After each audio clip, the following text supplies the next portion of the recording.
In time, I began to work for the commissioner's office. At the time I joined the commissioner's office, Bowie Kuhn was the commissioner. And as you may recall, if you have gray hair like me, he was replaced by then the 1984 host of the Olympic Games, the Time Man of the Year, and ultimately the Commissioner of Baseball, Peter Ueberroth. Peter Ueberroth, without question, was a singular force in my life. He gave me a phenomenal opportunity that I'll be forever grateful for. Peter didn't care about gender. He didn't care about your origins. He didn't care about who you were, where you were from, what you did, the color of your skin, or where you went to church. Peter cared about one thing, and that was performance. If you performed, he loved you. If you didn't see him very long.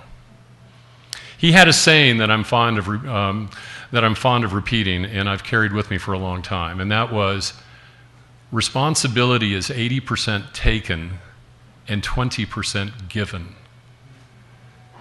And it took me a while to figure that out.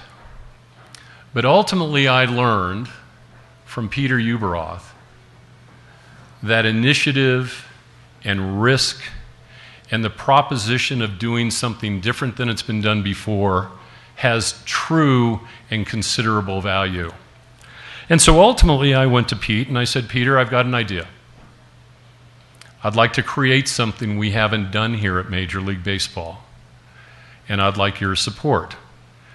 Now, liking his support was relatively essential to getting it done, as you might imagine.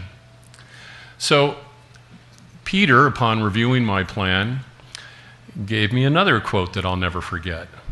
Now you got to remember, Peter was a man and a celebrity with worldwide fame. And he taught me a very valuable lesson. He said, you know, if your plan fails, you're going to get the blame. If your plan succeeds, you know who's going to get the credit. And it wasn't me. And those were actually pretty powerful words. And Peter was credited with it, and rightfully so. He led the charge for all of us.